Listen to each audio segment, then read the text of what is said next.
He didn't ask for permission. He didn't clear his throat. He didn't wait for silence.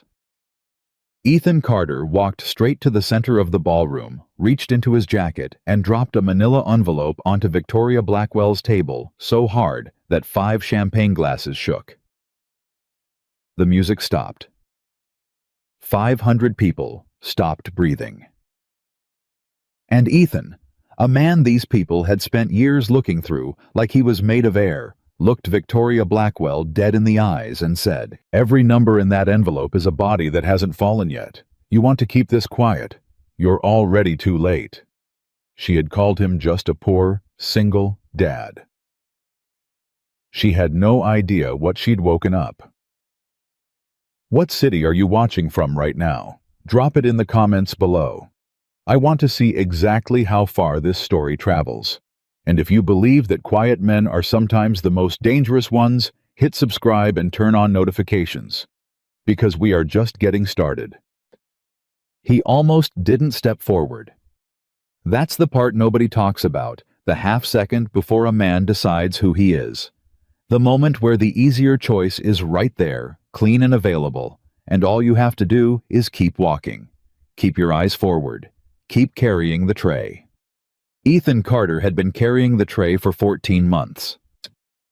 He knew the geometry of this room, the way a sailor knows water, not because he loved it, but because survival requires it.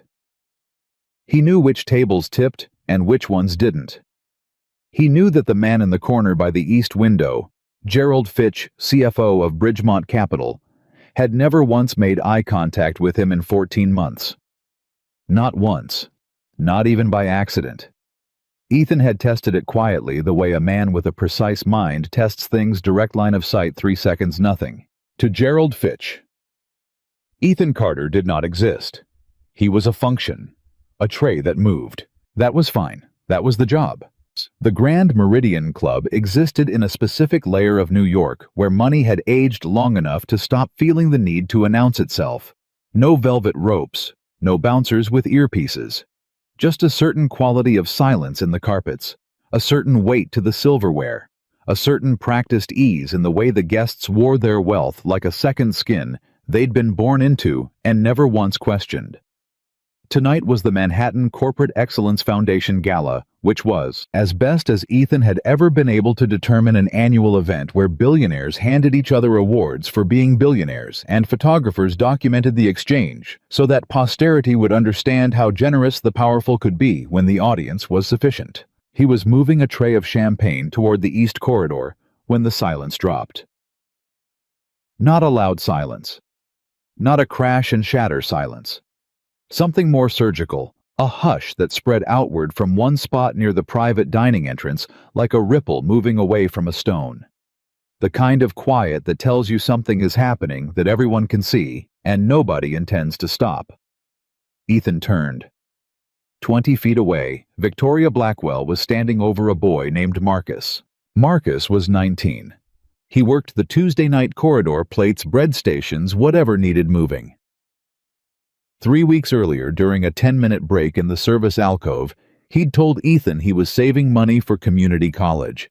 Business administration, maybe. He'd said it with the particular combination of determination and uncertainty that belongs specifically to 19-year-olds who are trying to build something out of nothing and haven't yet learned to pretend otherwise. He had spilled something, a ramekin maybe, a small dish of sauce. A splash, the kind of thing that happens when human beings carry things through crowded rooms, which is to say, the kind of thing that is an occupational inevitability, and not by any reasonable measure a catastrophe. It had caught the hem of Victoria Blackwell's dress. And Victoria Blackwell was not treating it like an occupational inevitability. "Do you have any idea?" she said, and her voice was low, which was the first sign that this was going to be bad. Because loud is anger, but low is intention, what this dress cost. Marcus had a napkin in his hand. His arm was still half extended from whatever motion had preceded the spill. He looked like a photograph of a person frozen between 1 second and the next. 19 years old, and suddenly very aware of exactly how small he was in this room. "I'm so sorry, ma'am. I didn't mean to..." Don't. She said it cleanly. One syllable. Like hanging up a phone. Don't apologize to me. Apologies are for people who made a mistake once. You being in this room at all is the mistake. Someone near the east window shifted slightly. The careful, imperceptible shuffle of people who want to witness something without being accountable for witnessing it. Ethan recognized the movement. He'd seen it before in other rooms, in other lives. I genuinely don't understand, Victoria continued, and now her voice had shifted into something almost conversational, light, almost curious, which was somehow the cruelest possible register. How a person with this level of basic incompetence gets placed in a room with things that matter. Who made that call? I want to understand the decision-making process. Marcus's jaw was working. He was trying to locate the professional response, the one that existed somewhere between total submission and the kind of truth he couldn't afford to tell. He was searching for the script that would make this stop. There was no such script. Ethan knew that. He'd looked for it himself in a different room 6 years ago and found the same empty air. He set down his tray. The decision happened somewhere below thought. It wasn't brave exactly, or if it was the specific bravery of a man who has already lost most of what he was afraid to lose, which is a different thing from courage, more like clarity. His body simply moved. 4 steps, 5.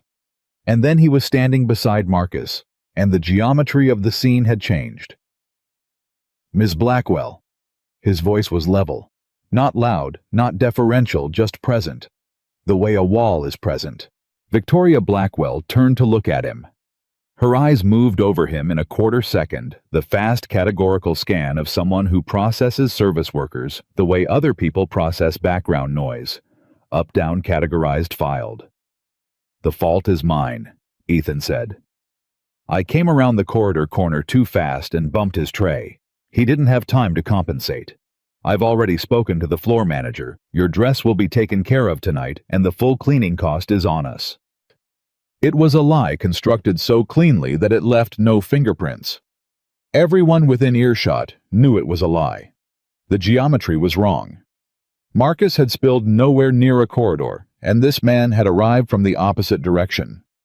But a clean lie delivered with complete steadiness has a weight to it that the truth delivered badly sometimes can't match. And Ethan delivered it the way he did everything else, with his entire attention and not one unnecessary word. Victoria Blackwell looked at him. 3 seconds passed. In a room like this, at a moment like this, 3 seconds is a long time. Then the laugh came. Then the kickshaw. It came from the Bridgemont table. Gerald Fitch's orbit, 2 or 3 men in suits who had seen the whole thing and arrived at the version of it that made the most sense to them. The waiter was inserting himself into something which was funny. The waiter was attempting to exist on the same plane as Victoria Blackwell, which was funnier. Is that the... A woman's voice somewhere behind Ethan's shoulder. Is the waiter actually... Ethan. James, the floor manager, materializing at the edge of the crowd, with his face arranged into something between professional alarm and private plea. Ethan, let's just... I know who you are. Victoria said it quietly, and the noise around her dropped away. She was still looking at him with that same focused precision, but the dismissal was gone from it, now replaced by something that was harder to name, the attention of a person recalibrating, adjusting their estimate of a variable they'd already accounted for, and filed away. 14 months on the floor here. Table service event circuit, fill in wherever they're short. A small pause. Single father. Daughter 8 years old. You live in the Ridgeway building on 4th. She said it the way a chess player announces the position of a piece, not cruelly, not warmly. Factually. With the particular ease of someone who keeps information on everyone within radius of them, because information is the cleanest form of leverage. I make a point of knowing the people who handle my food. Ethan said nothing. You've made an error tonight, Victoria said. And all the lightness was gone now. What remained was flat and certain, and entirely without heat, which was somehow more serious than heat. A meaningful one. I'd think carefully if I were you about what the next several months of your life need to look like." She turned back to the room, smooth, complete, a page turning. The conversation around her restarted like an engine catching. Marcus exhaled beside Ethan a long, shaking breath, the kind that's been held so long it's become structural. "Man," he whispered, "what did you just do?" Ethan picked up his tray. "Go finish your section," he said quietly. "Don't give her another look." James gave him the formal warning in a back office with a metal desk and a wall calendar from the previous year. Appropriate professional boundaries. Disruption of guest experience. Note in the file. Ethan listened. He said the right things. He went back to the floor for the remaining 40 minutes of his shift. He drove home at 1:20 a.m. Emma was 2 floors up at Mrs. Delgado's apartment, asleep on the pull-out sofa, the way she always was on his late nights. He let himself into his own place quietly and stood in the kitchen in the dark for a moment before turning on the light above the stove, just that one just enough. Hey. The apartment was small. Not in a way that felt like failure, or at least Ethan had made a private decision years ago to stop letting it feel that way. Emma's drawings covered the refrigerator in 3 overlapping layers, a rotating gallery that she curated with complete editorial authority. The bookshelf against the wall held her picture books and his old professional texts side by side. No organizational principle. Fully mixed Charlotte's Web leaning against a graduate-level forensic accounting manual, Goodnight Moon, next to a federal securities law reference he'd once used to prepare testimony. He looked at that shelf. He made a glass of water and sat down at the kitchen table and thought about Victoria Blackwell's voice. The next several months of your life. Then he thought about what his life had looked like once before someone else decided what it would become. 6 years ago, Ethan Carter had been a forensic accountant at Meridian Advisory. Different Meridian. The city was full of these overlapping names, as if money kept recycling its own vocabulary. He had been good at it. Not in the way people say good to be polite, specifically, precisely, measurably good. The kind of good that gets you moved onto accounts where the numbers are complicated and the stakes are real. He had a particular ability, not just to read what the numbers said, anyone with training could do that, but to hear what they weren't saying. The gaps. The missing weight. The column that adds correctly on its face, but breathes wrong when you hold it up to light. That ability had found something 6 years ago inside an audit of a mid-size procurement firm that had contracts with 3 major infrastructure projects. He hadn't been assigned to look deeply. He'd looked anyway, because the numbers were breathing wrong and he could not unhear it. What he found was clean and ugly. Falsified vendor certifications, procurement records that describe materials never actually delivered payments, routing through shells to somewhere they never fully arrived. Money moving in the specific patterns that only make sense once you understand that the company's stated purpose is not its actual one. He did everything correctly. He documented. He went to his superiors. His superiors told him he was misreading the data. He went to the SEC. He cooperated with federal investigators. He eventually spoke to a journalist because the regulatory process had stalled in ways he couldn't prove, but could feel in his chest at 3 a.m. The company then spent 18 months and resources that dwarfed anything Ethan had access to, turning him into the story. His methodology was imprecise, they said. His motivations were personal, they said. The journalist's piece ran, but the headline read, "Controversial Allegations," rather than "Documented Fraud," because by then the narrative had been muddied with enough strategic noise that the truth was technically present in the room, but somehow couldn't be heard clearly. And the company settled a collateral charge, paid a fine that represented less than a month of operational profit, and continued operating. Ethan lost his position, then his firm, then his clients, then his marriage, though that last one he understood had been struggling under its own structural weight long before any of this Carol had her own accounting to do, and the numbers of their life together had been wrong in quieter ways for a long time.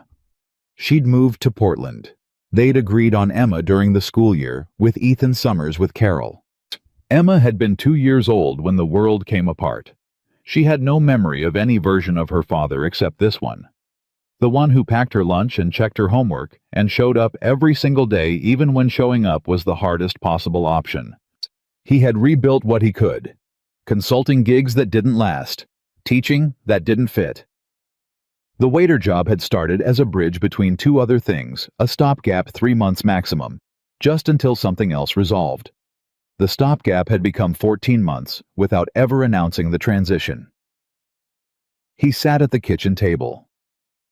He thought about Marcus, 19 years old, arm still half extended, searching for the words that would make it stop. Mush. He thought about the way that search had felt. He knew that search from the inside. He went to bed. The call came 4 days later on a Thursday during his afternoon break in the service alley behind the club. He was standing with a cup of coffee that had gone cold in his hand. He'd stopped noticing when that happened somewhere around month 8, when his phone showed a number he didn't have. He answered, "Mr. Carter?" The voice was unhurried, older, the specific quality of patience that belongs to men who have long since stopped needing anything urgently. "My name is Alexander Sterling. I was at the Meridian Gala Tuesday evening. I'd like to meet with you." "About what?" "About the fact that you're one of the 3 best forensic minds this city has produced in the last 20 years, Sterling said, "and you're currently carrying other people's glasses." Ethan looked at the brick wall across the alley. "I'm going to need more than that." "Of course you are. Meet me in person, an hour of your time. If you decide it's nothing, I won't contact you again." He looked Sterling up that night. The search took 10 minutes and clarified most of it. Sterling. Capital Diversified Technology Infrastructure. Strategic Acquisition. Net assets somewhere in the range of $4 billion by the last public figure, which meant the real number was probably higher. More importantly, no visible overlap with the Blackwell orbit. In a financial ecosystem where everyone's money touched everyone else's at enough removes, Sterling had managed to maintain a notable distance from the Blackwell family specifically. That in itself was a kind of information. They met at a coffee shop, which itself was a piece of information. Not a private room, not a members-only floor, not somewhere with a name. A regular coffee shop in Midtown with mismatched chairs and a line of people in running clothes waiting for oat milk lattes. Sterling was already seated when Ethan arrived, black coffee in front of him, a newspaper folded on the table that he clearly hadn't been reading. He stood when Ethan approached.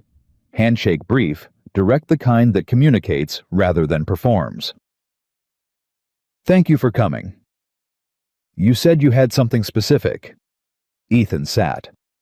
"I work better with specific." "Yes," Sterling said. Something that was almost a smile moved across his face and settled. "I'd heard that." "What did you hear exactly?" "I'm a waiter.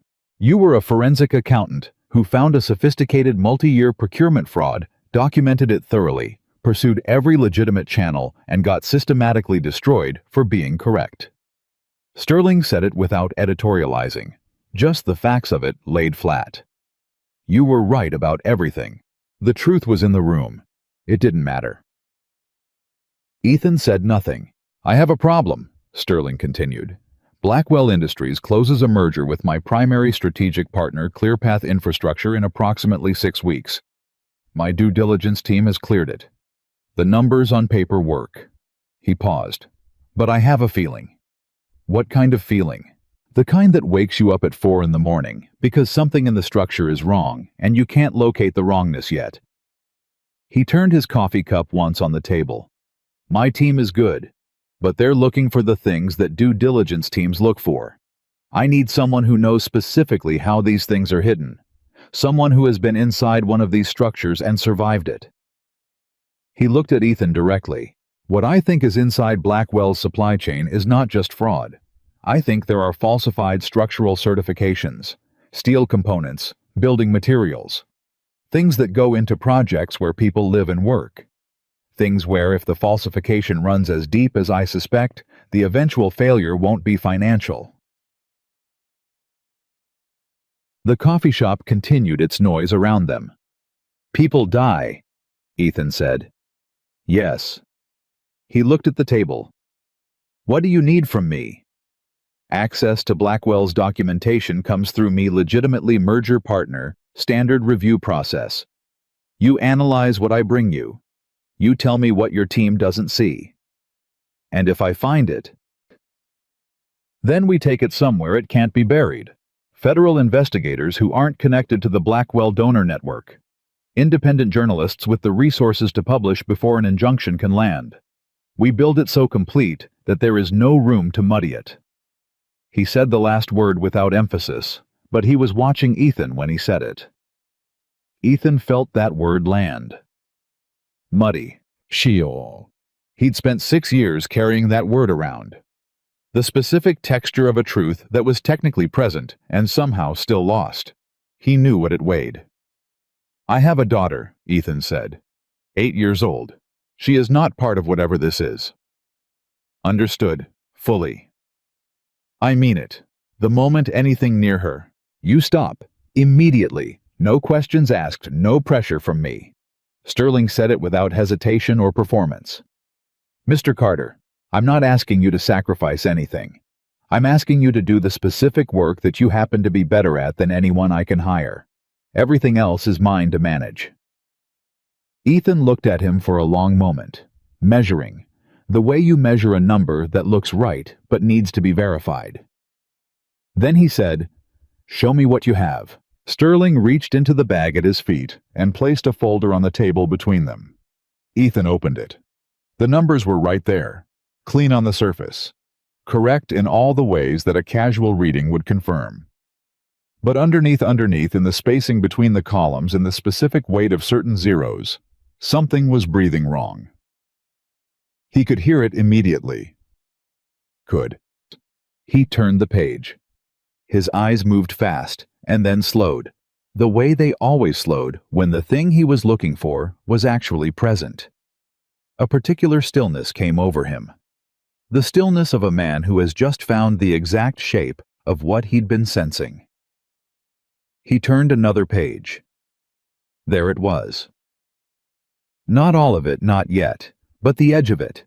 The first thread of a thing that if you pulled it correctly would unravel something very large and very deliberately hidden. Ethan Carter had not felt like himself in 6 years. He felt like himself now. 3 blocks away, a black car sat at the corner of 52nd and 6th. The driver had been there for 9 minutes. At 4:47 p.m., he sent a text to a number that routed through a relay server in New Jersey before reaching its destination. The message was 4 words. He met with Sterling. The reply came back in 40 seconds. Watch the little girl. The folder stayed on Ethan's kitchen table that night. He didn't touch it until Emma was asleep. That was the rule he'd made for himself. Whatever this was, whatever it was going to become, it did not exist in the hours that belonged to her. So he made her dinner pasta with the specific amount of butter she required, and not 1 gram more. And he sat across from her while she told him about a girl in her class named Sophie, who had announced that morning that horses were smarter than dogs, and how the class had divided almost immediately into 2 factions, and how Emma herself had declined to take a side, because as she explained to Ethan with considerable gravity, she did not have enough data. That's very reasonable, Ethan said. I know, Emma said. Sophie was mad about it, though. People who are very certain about things sometimes get mad when other people want more information. Emma considered this while twisting pasta around her fork. Is that why some people don't like you? He looked at her. What do you mean? Mrs. Delgado said you used to have a different job, and some people got mad at you for it. She looked up. Was it because you wanted more information? He was quiet for a moment. Something like that, he said. Did you find it? I found it, he said. The information was there. So why did they get mad? He thought about how to answer that in a way that was honest, without being a weight she needed to carry. Because sometimes, the truth is something that certain people have spent a lot of time and money keeping quiet, he said. And when someone finds it anyway, those people get scared. And scared people do things that aren't fair. Emma nodded slowly, the way she nodded when she was filing something for later.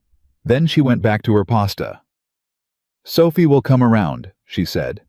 About the horses and dogs thing. I'm going to find actual research. That's my girl, Ethan said. He did the dishes.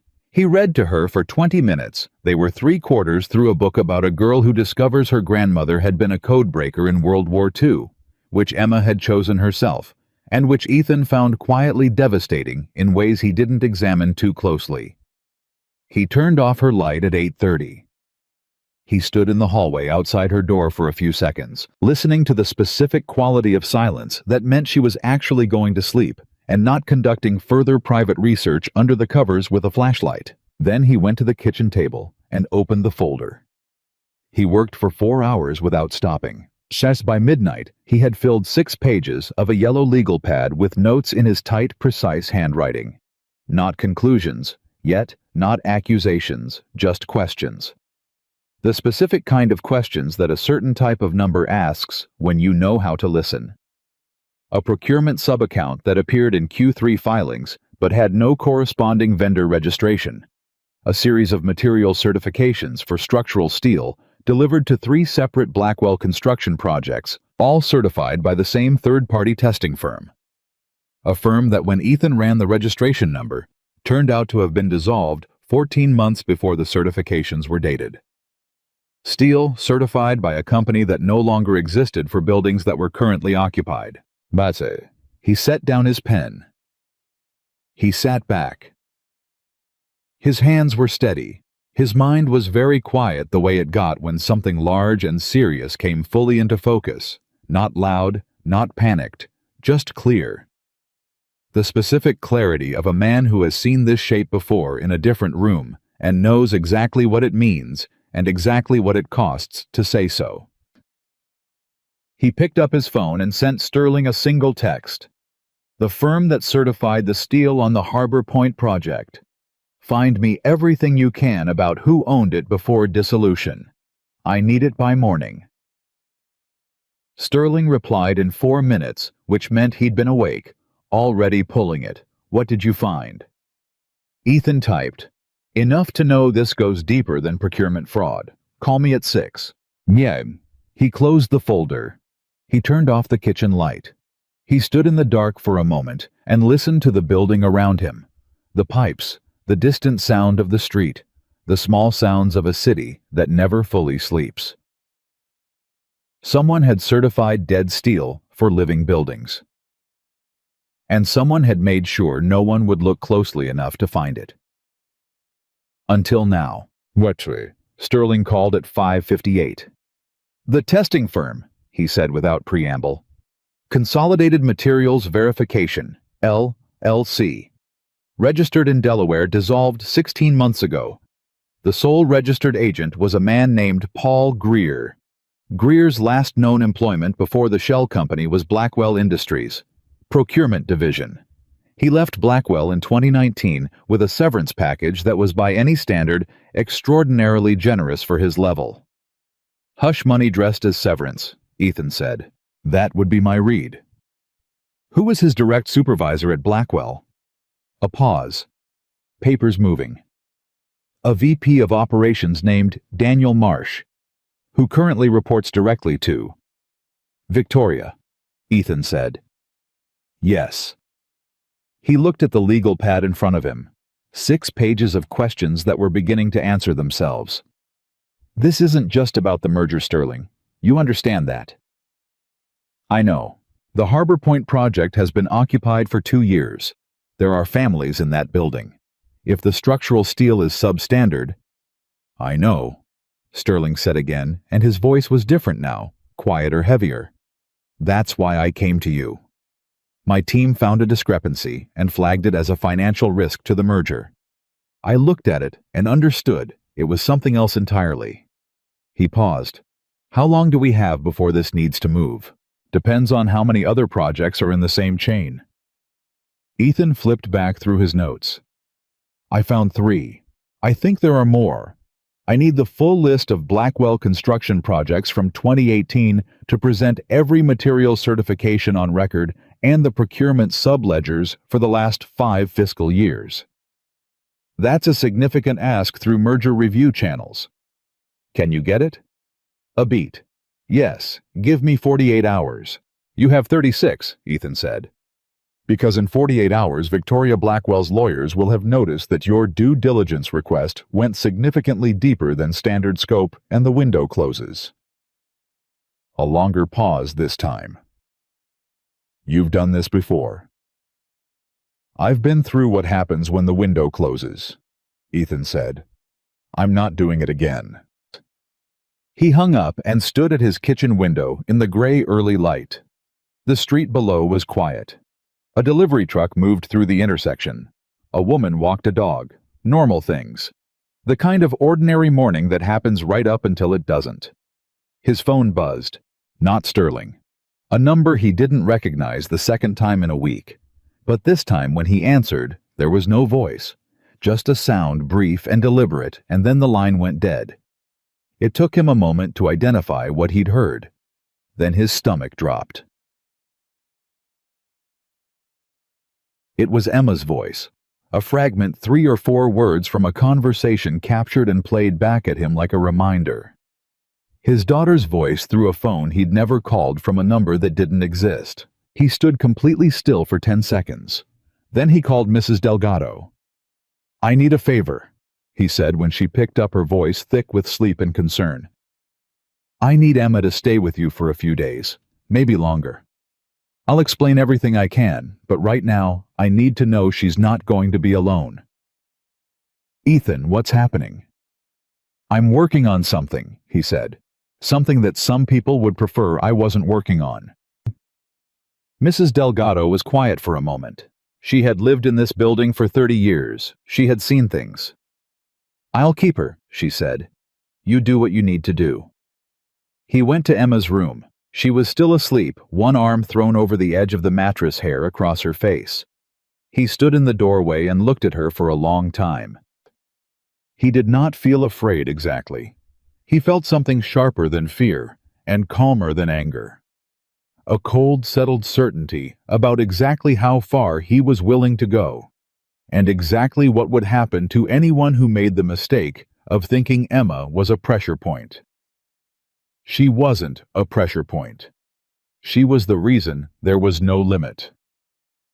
He closed the door softly and went to get ready for his shift. The 36 hours were already counting. He worked his shift at the Meridian that evening like nothing had changed. Champagne trays, bread plates, the invisible choreography of a room that required motion without presence. Gerald Fitch sat at his usual table and did not make eye contact. The room filled and thinned and filled again. Ethan moved through it and listened, and because 14 months of invisibility will teach you things heard considerably more than anyone in that room imagined he was hearing. He heard 2 men from a firm called Eastern Corridor Partners discussing the ClearPath merger in the kind of casual, certain shorthand that meant they'd already been told it was going through.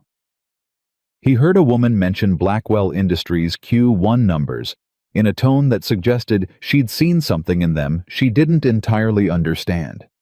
He heard at the edge of the East Corridor a brief exchange between 2 men he didn't recognize, suits he hadn't cataloged yet, that stopped the moment they noticed him passing with a tray. Men stop talking around waiters for 2 reasons. Either they've forgotten he's there, or they very much remember. These men remembered. He made a note of their faces in the specific way his mind retained things, not consciously, just filed, stored, available for later. He brought them their drinks when the order came through, and was exactly as invisible as they'd decided he was. Sterling called at 11 that night. The ledgers came through the formal review request. I have everything you asked for. Where do I send it? Don't send it, Ethan said. I'll come to you. They met at Sterling's office building. Not the executive floor, not the reception level, a conference room on the 7th floor that Sterling had arranged to be unlocked without going through building security's main log. A clean room was how Ethan had learned to think about it. No record of presence. The documents were stacked on the table when he walked in. Sterling was already there, jacket off, looking like a man who had been sitting with something heavy for a while. I've had my general counsel look at the top layer, Sterling said, and he used the phrase catastrophic exposure 3 times in one paragraph. Your general counsel should brace himself, Ethan said, sitting down and pulling the first stack toward him. Because this isn't the top layer. He worked through the documents with Sterling across the table, and the story they told assembled itself with the cold mechanical clarity that numbers always produced when no one had been careful enough about the silence between them. 7 construction projects across 4 years. 6 of them carried materials certifications from one of 3 testing firms. All shells, all dissolved, all traceable through registration histories to the same cluster of intermediary LLCs that orbited Blackwell Industries like moons around a planet. The steel itself had been sourced through a legitimate vendor, which was the elegant part. The vendor was real, the orders were real, but the grade specifications on the orders did not match the grade specifications on the certifications. Someone had ordered standard commercial steel for projects requiring structural grade, certified it as structural through companies they controlled, and billed Blackwell's clients for the structural grade price. Millions of dollars in the Delta, routed clean. And 7 buildings currently occupied standing on the wrong foundation. How did it stay hidden? Sterling asked. He was looking at the documents, but his voice had the quality of a man who needed to say the words out loud to believe them. Because the only entity with access to all 3 data points, the original spec, the certification, and the billing, was Blackwell Industries itself, Ethan said. Third-party auditors see the certification and accept it at face value. Clients see the billing and assume it reflects the spec. Nobody without access to the procurement subledger can cross-reference all 3 in the same view. He paused. Unless someone gives you the subledger. Which I did. Which you did. Sterling leaned back. His face had the specific look of a man who had suspected something and hoped he was wrong and found out he was right, which is one of the worst versions of being right. Victoria knows all of it. It wasn't a question, but Ethan answered it anyway. The VP who ran the operation reports to her directly. The shell companies were dissolved on a schedule that corresponds exactly to Blackwell's internal compliance review cycles. Someone with access to the compliance calendar was timing the dissolutions to stay ahead of internal audit windows. That's not a procurement officer acting alone. He looked at Sterling. She didn't just know. She architected it. The room was very quiet. Then Sterling's phone rang. He looked at it, and something changed in his face, a tightening fast and controlled. "It's Edmund Blackwell," he said. Ethan looked at him. "At midnight." "Yes." "Don't answer it." Sterling set the phone face down. It rang 9 times and went to voicemail. 30 seconds later, it rang again. "He knows we're in the data," Ethan said. "How?" "Because someone at your firm who isn't as clean as you think they are told him the scope of your due diligence request." Ethan was already gathering documents, stacking them with quick efficiency. "How secure is this room?" "I arranged it specifically to be off the—" "That's not what I asked. How secure?" Sterling paused. "Moderately. Then we need to move the physical documents tonight, and you need to make copies through a channel that isn't your firm's system." Ethan looked up. "Do you have a personal lawyer, not firm-connected? Someone you trust completely on a personal basis?" "Yes, ma'am." "Call them tonight, now. We need someone to hold a full copy of everything we have in a location with attorney-client protection, because within the next 48 hours, when Edmund Blackwell understands what we've found, the first move is going to be an injunction against your firm's review access. They'll claim proprietary information trade secrets, merger interference, any legal mechanism that gets a judge to shut down our access to these documents before we can do anything with them." He held Sterling's gaze. "We have one window, maybe 30 hours. After that, the lawyers make this impossible." Sterling picked up his phone. Not to answer Edmund Blackwell, to dial a different number. He stepped to the corner of the room and spoke quietly, and Ethan listened to the shape of the conversation without hearing the specific words, and the shape was right urgent, direct, no wasted motion. The phone Edmund Blackwell had been calling went to voicemail for the third time. Ethan photographed the remaining documents on his personal phone, the photographs going into an encrypted folder he'd set up 3 days ago as soon as he understood what he was walking into. Then he stacked the originals and looked at Sterling's back as the man finished his call and turned around. "My lawyer will have someone at her office in 20 minutes, Sterling said. His voice was steady. "She's worked with federal investigators before. She knows the protocols for protecting evidentiary material." "Good." Ethan picked up his jacket. "One more thing." "What?" "After tonight, assume every communication through your firm's systems is monitored. If Edmund Blackwell has a contact inside your organization, and I believe he does anything you say through official channels, reaches him within hours." He paused. "We communicate through your personal phone from this point. No email. Nothing written through a corporate server." Sterling looked at him with an expression that was difficult to categorize, something between respect and the particular gravity of a man who has just understood fully and without cushion the weight of what he's standing in the middle of. "You've been here before," he said. "I lost last time," Ethan said, "because I trusted the systems to work. I believed that if the evidence was clear enough and the process was followed correctly, the outcome would be correct." He met Sterling's eyes. The outcome was not correct. "And now I understand that evidence is only as powerful as the mechanism you use to deliver it. This time, we build the delivery first. We don't release anything until we have a channel that can't be closed." He picked up the document stack. "Tonight, we move the originals. Tomorrow, I finish the full analysis. And in the meantime, you stay on schedule with the merger review completely normal. No flags. Nothing that looks like we've found anything worth finding." Metz Sterling nodded slowly. "You want them to think they still have time. I want Victoria Blackwell to spend the next week believing that I am a waiter who made a mistake and that her father's phone call got your due diligence team to back down," Ethan said. "Overconfidence is the only advantage I have. I need her to keep it." He walked to the door, then stopped. "The phone call I got this morning," he said without turning around. "Someone played my daughter's voice back to me through an unknown number. A warning." Sterling said nothing. "I want you to know," Ethan said, "that it had the exact opposite of the intended effect." He opened the door and walked out into the hallway and did not look back.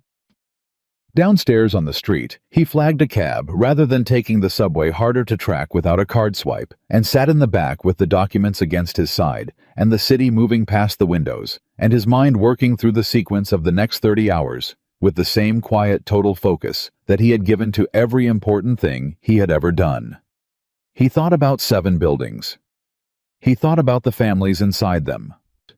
He thought about a 19-year-old boy named Marcus saving money for community college, and a woman who had looked at that boy and seen something disposable, and a room full of people who had watched and done nothing.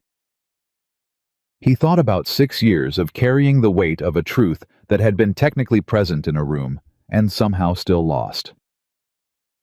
Not this time. His phone buzzed. A text from an unknown number, different from this morning's new relay, which meant they were cycling their communication to avoid pattern detection. The text was 4 words. "Step away. Last chance." Ethan read it once. Then he turned his phone face down on the seat beside him and watched the city go past and thought about the specific shape of what he was about to do to Victoria Blackwell's empire. He did not feel afraid. He felt awake. Yet, for the first time in 6 years, he felt completely, dangerously awake. The call from Emma's school came at 10:47 on a Tuesday morning. Ethan was in the middle of cross-referencing a procurement subledger against a materials manifest for the Riverside Commons project. The 4th building on his list, a mixed-use residential tower in Brooklyn that had been fully occupied for 18 months, when his phone buzzed on the table beside him, and the screen showed a number he recognized immediately because he had memorized every number connected to his daughter the way other men memorize exit routes. He picked up on the second ring. "Mr. Carter." The voice was the school's administrative coordinator, a woman named Patricia, who had always been warm with him at pickup. She was not warm now. She was careful, which was worse. I need you to know that Emma is completely fine, and she's sitting with me right now. But I need to ask you something. His hand tightened on the phone. Ask. There was a man outside the school this morning during drop-off. He spoke to Emma briefly, just a few words by the gate, before our duty teacher intervened. Emma said he told her to tell her daddy that he needed to make a different choice. A pause. She didn't understand what he meant. But she was frightened, Mr. Carter. She held it together very well, but she was frightened. The room went completely quiet around Ethan. Not the room, him. Something inside him went quiet, in the specific way that happens when a man who has been holding himself in check for days finally reaches the thing he cannot hold in check. And the response is not explosion, but the opposite. A stillness so total it is almost physical. Is she still with you right now? He said. Yes, she's right here. Can I speak to her? What? A shuffle, and then Emma's voice trying to be steady, doing a decent job of it, but he could hear the effort underneath. Hi, Daddy. Hey, sweetheart. He kept his voice even, warm, completely normal. I heard you had a weird morning. There was a man, she said. He knew my name. He said your name too. I know. You did everything right. You told your teacher you stayed calm. I'm very proud of you. A small pause. Are you in trouble? I'm working on something important, he said. And some people are trying to distract me. But you're not going to be anywhere near any of that. Okay, I'm going to arrange for you to go to Uncle Paul's for a little while. Remember how much fun that was last summer? Another pause longer. Daddy? Yeah. Is this like what Mrs. Delgado told me about? When you found out something true and people got scared? He closed his eyes for exactly 1 second. Yes, he said. It's exactly like that. Okay, Emma said. And the steadiness in her voice was not childish bravado. It was something more honest than that, a real 8-year-old kind of courage, which is one of the more serious kinds. Then you should keep going. He did not trust himself to say anything for a moment. I love you, he said. I love you too. Don't forget I have a horse versus dogs presentation on Friday. I found 3 peer-reviewed studies. He almost laughed. I wouldn't miss it. He hung up and sat completely still for 4 seconds. Then he picked up his phone again and called Sterling. They went near my daughter, he said when Sterling picked up. A beat of silence. When? This morning, outside her school, a man spoke to her at the gate, told her to give me a message. Ethan, I'm not stopping, Ethan said. I need you to understand that clearly, and I need you to never raise it again as a reason I might stop. I'm telling you what happened, so you know how far they're willing to go. Not so you can talk me out of anything. Sterling was quiet for a moment. When he spoke again, his voice had changed. The patience was still there, but something harder had moved underneath it. What do you need? 2 things. First, Emma goes to my brother Paul's house in Connecticut today. I need it arranged so that there's no digital trail connecting her location to me. No credit card, no phone call from my number, nothing that can be tracked. Can you arrange transport? Yes. Second, I need whatever security contact you trust most. Not firm connected. Personal. Someone who can put eyes on her location without creating a record. I have exactly that person, Sterling said. Former FBI. She owes me nothing, which means she can't be leveraged. I'll call her in the next 10 minutes. Good. Ethan looked at the documents spread across the table in front of him. And Sterling, after today, they know we're not going to be scared off. That means the next move isn't another warning. You understand what I'm saying? Yes, Sterling said quietly. I understand. Then we need to move faster than we planned. How long until we have the full evidentiary package ready to deliver? My lawyer says 48 hours to complete the legal framing around the documents we have. Another 24 to secure the federal contacts through channels that can't be interfered with. "We don't have 72 hours, Ethan said. "We have 48. Make it work." He hung up and looked at the Riverside Commons manifest in front of him and got back to work because fear without action is just suffering, and he had made a private decision years ago that suffering was not a thing he was willing to do alone in a room when there was something that could be done instead. He found the 5th building by noon. By 2 o'clock he had found the 6th. Found. Emma was in a car to Connecticut by 3, sitting next to a woman named Diane, who was Sterling's former FBI contact, and who had, according to Sterling, once spent 11 months undercover inside a money laundering network without breaking cover once, which was the kind of credential that made Ethan breathe a specific kind of easier. Emma had been told it was an adventure trip. She had packed her horse versus dogs research materials, which Diane had apparently received with complete professional composure. At 4:15, Ethan's personal phone showed a new text from an unknown number. Last warning was the girl. Next one isn't a warning. He screenshot it, added it to the encrypted folder, and kept working. At 6 o'clock, James called from the Meridian. "Ethan, I need to know if you're planning to be in tomorrow." "Why?" "Bang." A pause. The particular kind that means the person on the other end was told something they didn't want to have to pass along. "I got a call today. From someone connected to Blackwell Industries. HR, they said, though she didn't give a name. They were asking questions about your employment record here, your reliability, your conduct." Ethan was quiet. "I told them you were a model employee," James said, and his voice had something in it that surprised Ethan, a quiet steadiness, a small defiance.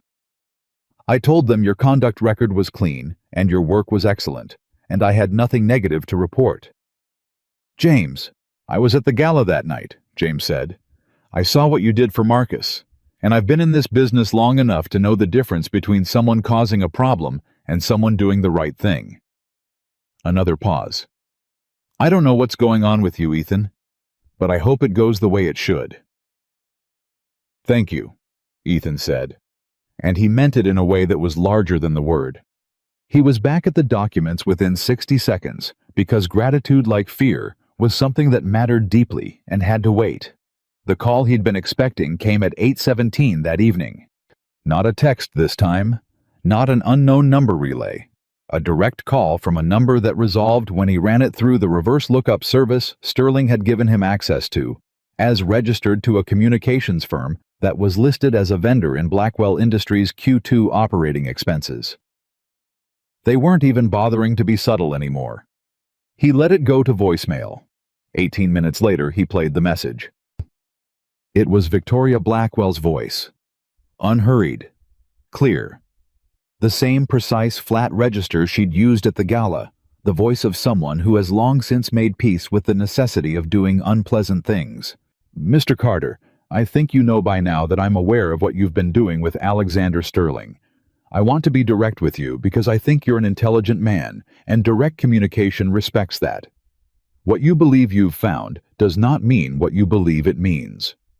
The documentation you've been reviewing is incomplete deliberately so, because the full context of our materials procurement is protected under proprietary operational agreements that you do not have clearance to access. Any attempt to present your partial findings as a complete picture will be dismantled by our legal team in hours, and you will have exposed yourself to significant personal liability in the process." A pause precisely timed, he noted. "You have a daughter. You have a life, however reduced, that you've worked to maintain. I am offering you one opportunity to make a different choice. Take your family and step away. The merger closes in 3 weeks. After closing, whatever grievances you believe you have can be addressed through legitimate channels where our full documentation will be available for proper review." Another pause. "Or don't. And discover what it looks like when someone with real resources decides you're a problem that needs to be solved permanently." The voicemail ended. Ethan played it a second time, listening not to the words, but to the structure underneath them. The specific way she'd said incomplete documentation rather than incorrect. The way she'd said proprietary operational agreements as a legal threat rather than a denial. The careful non-admission in every sentence. She wasn't defending innocence, she was managing exposure. He forwarded the voicemail to Sterling's personal phone and then called Sterling's lawyer directly because the voicemail was evidence-specific datable in Victoria Blackwell's own voice, and evidence needed to be in the right hands immediately. Sterling's lawyer, a woman named Ruth Calloway, who had been in federal litigation for 30 years and who spoke in complete sentences with zero wasted words, listened to the voicemail twice on the phone. When she spoke, she said, "The phrase, 'problem that needs to be solved permanently,' is the most useful thing she could have said. She's going to regret that one." A pause. "How close are you to having the full package ready?" 24 hours, Ethan said. "Can you do it in 18? Man, he looked at the documents. Yes. "Then do it in 18, Ruth said. "I have a contact at the FBI's Financial Crimes Unit who has been waiting for something solid on Blackwell Industries for 2 years. If what you've told Alexander is accurate, what you have is more than solid. But we need to move before they get an injunction filed in the morning, which is almost certainly what they're preparing tonight." Ethan was already pulling the next stack of documents toward him. Calloway. Yes. The voicemail, the texts, the incident at the school this morning, all of that goes to your federal contact as well. Witness intimidation harassment, a minor was approached. He could hear her already building it. Yes, all of it. Send me everything tonight. He worked through the night. Not frantically precisely. That was the thing people misunderstood about the kind of work his mind did. It wasn't fast in the way a sprint is fast. It was fast in the way a river is fast. Continuous and directed and impossible to stop once it had found its channel. He built the evidentiary package the way he'd been taught. The way he'd done it once before and watched get dismantled, but this time he built it differently. He built it the way you build something after you've watched your version fail, which means you know exactly where the weakness was, and you make that point the strongest part of the structure. Bio, he documented not just the fraud itself, but the concealment mechanism. Not just the falsified certifications, but the timeline of the shell company dissolutions mapped against the internal compliance cycles, which proved that someone with access to the compliance calendar had been managing the cover-up actively and continuously for 4 years. Not just the financial discrepancy, but the physical chain, the original spec orders, the grade differential, the billing records, the occupied buildings, the families currently living inside them. He built a document that could not be called incomplete. That left no room for partial context. That answered every version of the counter-argument Victoria's lawyers would construct before they had time to construct it. At 2 a.m., he found the 7th building. He sat back from the table. Again, 7 projects. 7 buildings. Thousands of families. 4 years of active, deliberate, organized concealment. Millions of dollars in fraudulent billing. And underneath all of it, the specific shape of what Victoria Blackwell actually was, not a ruthless businesswoman who played hard and close to the line, but something simpler and more terrible, a person who had decided that other people's safety was a variable she could manage in pursuit of profit, and had built an entire operational system around that decision. He thought about Marcus, 19 years old, napkin in hand. A room full of people who watched and shuffled their feet and looked elsewhere. He thought about the word that had been used about him for 6 years by people who thought it settled something.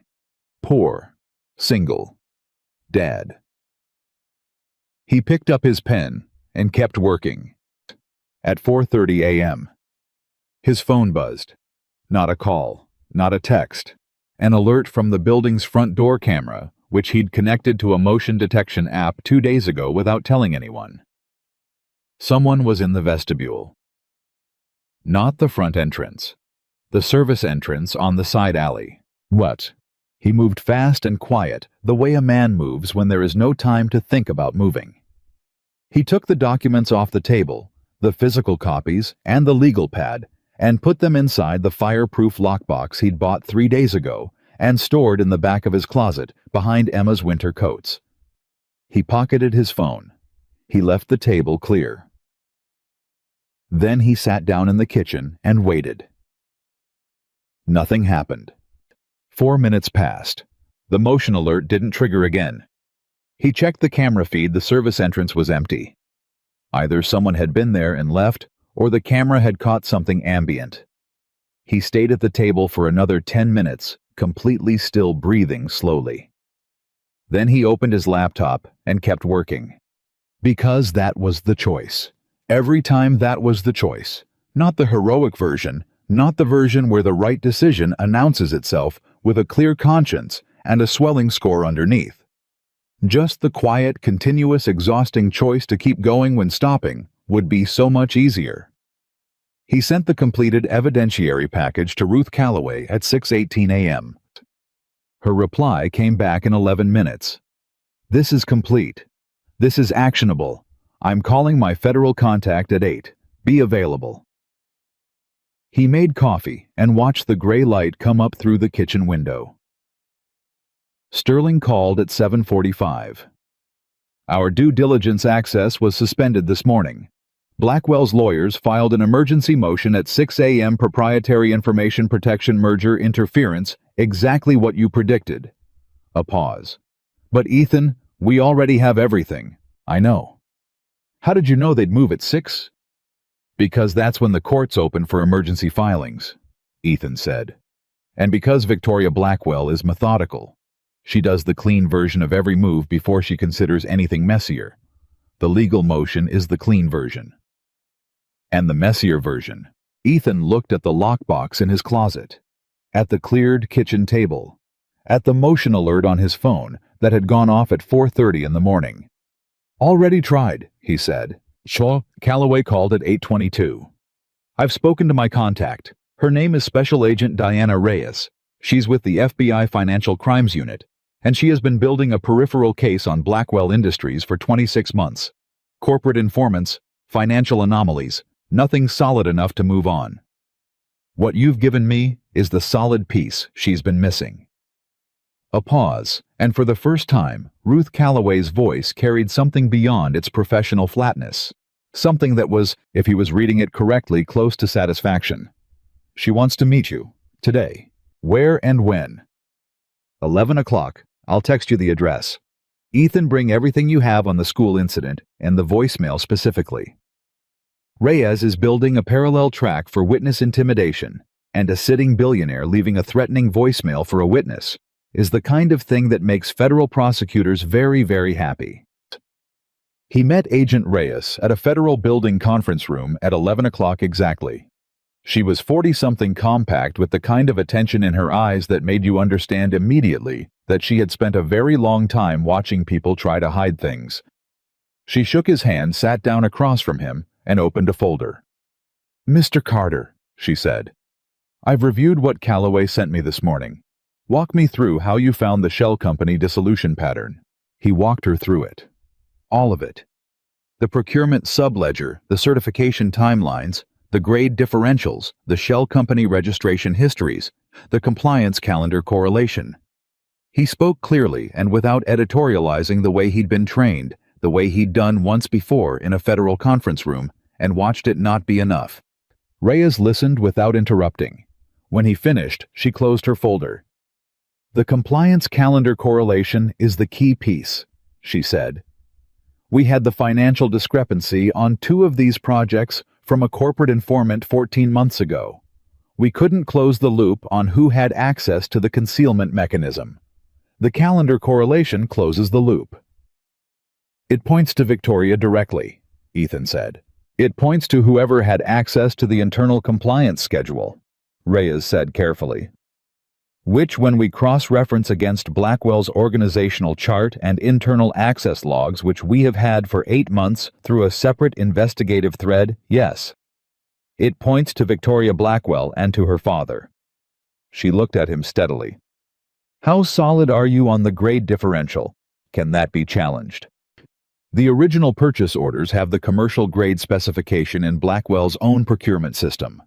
The certifications have structural grade. The billing has structural grade pricing. You have 3 documents from 3 independent sources, the vendor, the certification firm, and the billing department, and they tell 3 different stories about the same steel. The only way to challenge it is to challenge all 3 sources simultaneously, and 2 of those sources are companies Blackwell doesn't control. He met her eyes. It won't hold up to challenge. Reyes looked at him for a long moment. You've testified in a federal proceeding before. Yes.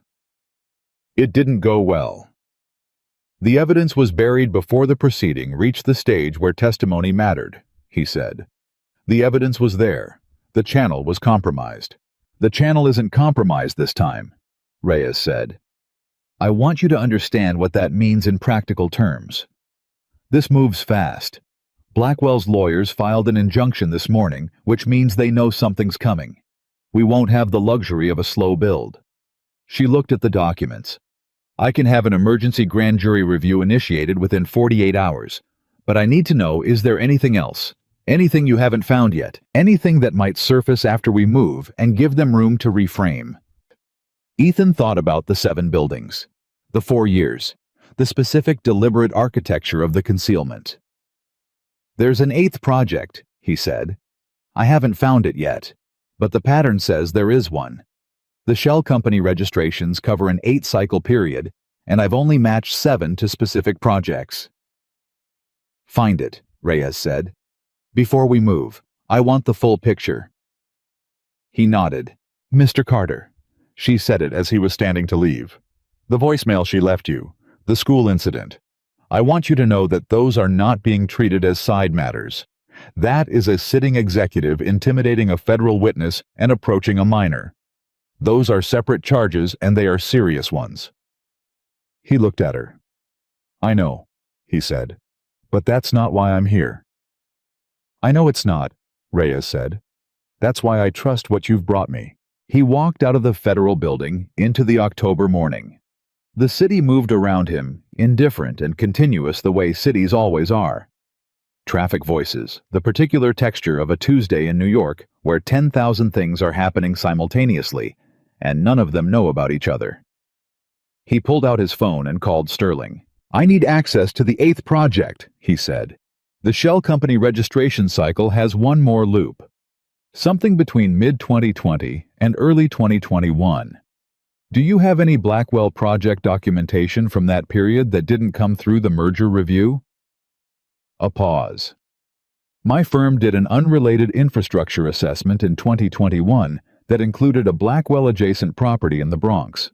We flagged a materials concern at the time, but it was outside our scope, and we didn't pursue it. The air changed. What kind of materials concern? Ethan said. Structural, Sterling said. And his voice, for the first time since Ethan had known him, was not steady. Ethan, there's a school in that building. Ethan stopped walking. People moved past him on the sidewalk around him, a river parting for a stone, and he stood completely still in the middle of it, and felt the full weight of what he was holding. Land on him at once, all 7 buildings. And now an 8th. And in the 8th one, a school and children inside it. Every single day, standing on a floor. Built on a lie that a woman in a dark dress had decided was acceptable because the money was right. He thought about Emma's voice on the phone that morning. Then you should keep going. He thought about the choice. The continuous, quiet, exhausting, non-heroic choice. Send me everything you have on the Bronx property, he said. Right now. Already sending. He put the phone in his pocket and kept walking faster now back toward the work. Back toward the thing that had to be finished because it simply could not be left unfinished. Not now, not with a school on the list, and a woman who thought a voicemail at 8 in the evening was a sufficient ending for a man like him. She had made a mistake the night of the gala. She had looked at him and seen a waiter. She had seen a function. A tray that moved. She had not seen what was actually standing in front of her. A man who had already lost everything, once rebuilt from nothing, and discovered in the process that there is a specific kind of freedom that belongs only to people who have nothing left to be threatened with, except the truth. And Ethan Carter had the truth. All of it now. All 8 buildings. He had 36 hours. He was going to use every single one. The documents on this Bronx property arrived on Ethan's phone at 11:43 a.m., and by noon, he understood exactly what Sterling's firm had flagged in 2021, and why someone had made sure it went no further. The building was called Meridian Heights. The city kept recycling. That word, Meridian, as if money had only so many names for itself. A 7-story mixed-use structure in the South Bronx, completed in late 2019. Ground floor commercial, upper floors residential, and tucked into the second floor, occupying roughly a third of the building's eastern footprint, a charter school called Bright Futures Academy. 231 students. Kindergarten through 6th grade. Sterling's 2021 assessment had been commissioned by a neighboring property developer with no connection to Blackwell, which was the only reason it existed at all. An outside eye accidentally adjacent that had noticed a material's inconsistency and noted it in a report that was technically filed, technically available, and practically invisible, because nobody with the context to understand what it meant had ever seen it, and nobody with the motive to act on it had ever been told it existed. Until now. Ethan called Reyes at 12:08. "I found the 8th project," he said. "It's a building in the South Bronx. There's a charter school inside it. 231 kids." The silence on Reyes's end lasted exactly 4 seconds. He counted them. "Send me everything," she said. Her voice had changed, not louder, not faster, but denser somehow, like pressure building behind glass. "Right now. And Ethan, don't call anyone else until you hear back from me. Not Sterling, not Calloway, nobody. Give me 30 minutes. He sent the files and sat with his phone in his hand and waited. He did not think about the children in that school in the way that would have made waiting impossible. He thought about them the way he thought about all of it, as a fact that required a correct response. And the correct response was not panic, it was precision, and precision required stillness. He had learned that the hard way. Panic is what had made him move too fast. 6 years ago, speak before the documentation was complete, trust the process, before he'd verified the process could be trusted. Stillness was not indifference. Stillness was the discipline that kept the work clean. His phone rang at 12:31. Not Reyes. Sterling. "My general counsel just received a call from Blackwell's legal team," Sterling said, and his voice was tight in a way Ethan hadn't heard before. "They've filed the injunction. Federal court emergency basis this morning's filing is now through. We have a temporary restraining order blocking access to any Blackwell documentation obtained through the merger review process. Does that include what we already copied and transferred to Calloway?" Their position is yes. Calloway's position is no. That argument is going to a judge this afternoon. A pause. "Ethan, if the judge rules in their favor..." "The FBI already has the documents," Ethan said. "The injunction covers our access. It doesn't retroactively seal materials that are already in a federal investigator's possession through a separate channel. Reyes has everything. The injunction is noise." A beat. "You're sure?" "I'm sure that's how it works legally. I'm sure Blackwell's lawyers know that too. This isn't about actually stopping the investigation. It's about creating a public record that we overreached. They're building the narrative that everything we found was obtained improperly, so that when the story breaks, the first 24 hours of coverage is about our conduct rather than theirs." He stood up and moved to the window. "It's the same play they ran 6 years ago. Create enough noise around the messenger that the message takes time to land." So what do? We let Calloway handle the injunction, and we wait for Reyes. Reyes called back at 12:44. "The school is being assessed." She said no preamble. I have a structural engineering team from the city's buildings department making contact with the school administration right now. They'll do a preliminary assessment this afternoon. If there's immediate danger, we evacuate.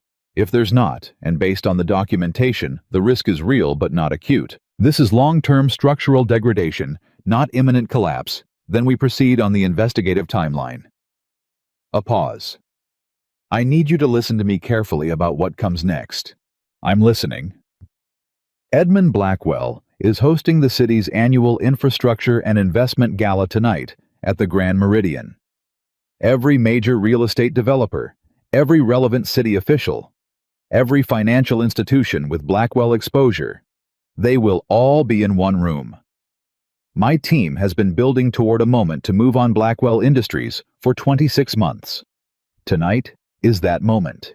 We move tonight in that room so that there is no opportunity for capital flight document destruction or witness coordination before the arrests.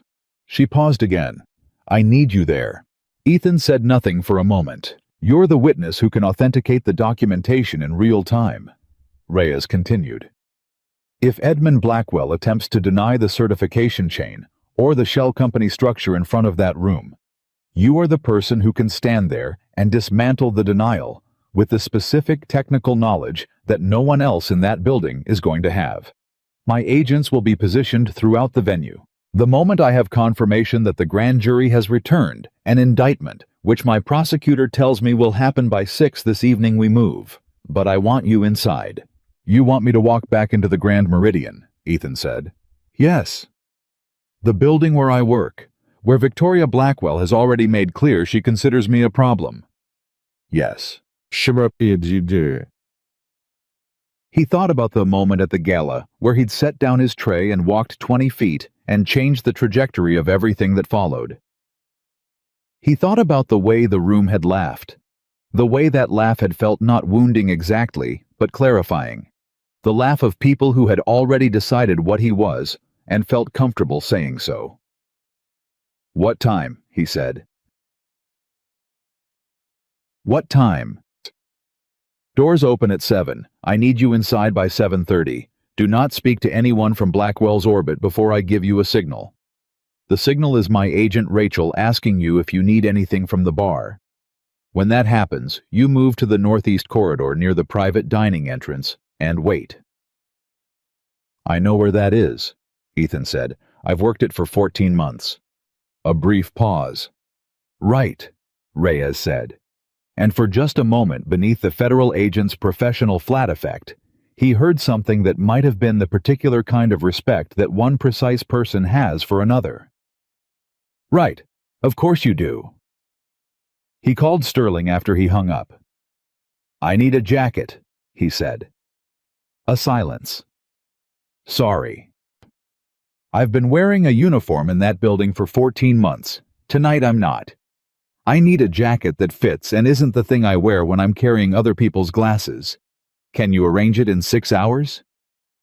Another silence, and then unmistakably, Sterling laughed. It was brief, quiet, and genuine. Yes, he said. I can arrange that. Then Ethan called Paul's house in Connecticut, because there was something that needed to happen before the evening did. Emma picked up on the second ring, which meant she'd been waiting. Hi, Daddy. Hey, sweetheart. How's the research going? I found a 4th study, she said immediately. It's actually more complicated than I thought. Dogs have higher social intelligence, but horses have better long-term memory. I might need to restructure my whole argument. That sounds like good science, he said. It's annoying science, she said. But yeah. A pause. Are you calling because of tonight? He hadn't told her about tonight. He hadn't told her anything specific. What makes you think something's happening tonight? Because you only call in the middle of the afternoon when something important is happening, she said. You're very predictable, Daddy, for a smart person. He sat down. Tonight I'm going to finish what I started, he said. And I wanted to hear your voice before I did. Emma was quiet for a moment. When she spoke again, the 8-year-old lightness was still there, but underneath it was something older and steadier. Are the bad people going to be there? Yes. Are you scared? He thought about that honestly. No, he said. I think I would be if I wasn't sure I was right. But I'm sure. Okay, she said. And then Daddy, the dragon thing. Yeah. In the book we're reading, The Grandmother, the Codebreaker, she said the hardest part wasn't being brave. She said the hardest part was being brave when nobody was watching, and it didn't feel like anything. He closed his eyes. Yeah, he said quietly. That's exactly right. You've been doing that part for a long time, Emma said. Tonight is just the other part. He did not trust his voice for a moment. Go work on your research, he said finally. Already am, she said. Be careful. Love you. Love you too. He hung up and sat with the phone in his hand, and the city noise outside the window, and the specific kind of stillness that comes when a man has heard exactly what he needed to hear from exactly the right person. Then he stood up and got ready for the evening. Sterling's assistant delivered the jacket at 4 o'clock, dark navy. Well cut, the kind of thing that made a man look like he belonged in a room rather than serving it. Ethan put it on in front of the small mirror in his hallway and looked at himself for a moment. He looked like a different version of the person he'd been for 14 months. He looked, he realized, like the version of himself that he'd put in storage 6 years ago and quietly maintained. The way you maintain a room you're not living in but haven't given up on. He was ready at 6. Reyes's confirmation text came at 6:47. Grand jury returned, indictment sealed. We move at 9. Be inside by 7:30. He read it twice, then he put the phone in his pocket and left the apartment. He took a cab. He arrived at the Grand Meridian at 7:22. The doorman at the main entrance, not the service entrance, the main entrance, the one he had never used in 14 months, looked at him with the brief assessing glance that doormen at these places develop into an art form. Ethan held his gaze and said Sterling's name, and the doorman nodded and opened the door, and Ethan Carter walked into the Grand Meridian through the front entrance for the first time. The room was full. Every face he had served for 14 months was here, plus more the full architecture of New York's financial and political weight, dressed and assembled and moving through the particular choreography of a room where everyone is performing for everyone else and calling it networking. He recognized faces from newspapers, from public records, from the organizational charts he'd been studying for 3 weeks. He recognized Edmund Blackwell near the center of the room, silver-haired and broad, and holding court the way men do when they believe the ground beneath them is solid. He recognized Victoria Blackwell at the far end of the room. She saw him at the same moment he saw her. The distance between them was maybe 40 feet. Across 40 feet of marble floor and 500 people, and the ambient noise of a room that didn't know yet what was about to happen, their eyes met. Her expression changed. Not dramatically, a very slight tightening, a very small recalibration. The look of someone who has received unexpected information and is processing it in real time. She had known he worked here. She had not expected him to walk through the front door in a navy jacket and look back at her without looking away. He held her gaze for exactly 3 seconds. Then he looked away and moved into the room. He found a position near the east wall where he could see both exits and the main floor, and he waited. He was very good at waiting. 14 months of invisibility had made him extraordinarily patient. He collected a glass of water from a passing tray and stood with it and let the room move around him and watched. At 7:58, he felt someone stop beside him. Not Reyes's agent. James. His floor manager, James, holding a clipboard and looking at Ethan with an expression somewhere between confusion and something he couldn't quite articulate. "You're on the wrong side of this room," James said. "I know," Ethan said. James looked at the jacket. At Ethan's posture, different tonight, not the careful smallness of 14 months. Something else, something that had been there all along underneath it. "Is this about the Blackwell situation?" he said quietly. "Yes." James stood with that for a moment. Is it going to be bad for them? Yes. James nodded slowly. Good, he said, and walked away. At 8:31, Victoria Blackwell materialized at Ethan's elbow. Mao. She moved through the room the way she always moved, as if it rearranged itself to accommodate her, which in practice it more or less did. She came to stand beside him, and for a moment said nothing, the two of them looking out at the same room from the same angle, which was almost absurd given everything. You have nerve, she said finally, quiet, conversational, nothing in her voice that anyone nearby would read as anything other than small talk. I'll give you that. I've been told, Ethan said.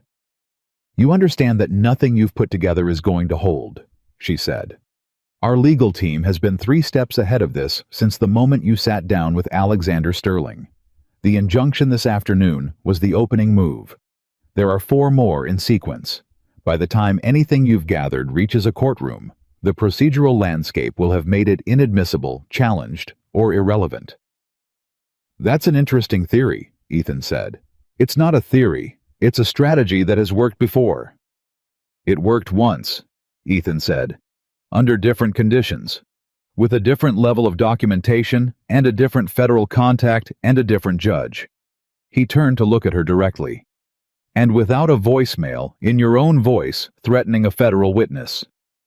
Something moved behind her eyes. Fast. Controlled immediately. You left that message on a phone registered to a Blackwell vendor, he said, keeping his voice exactly as quiet and conversational as hers.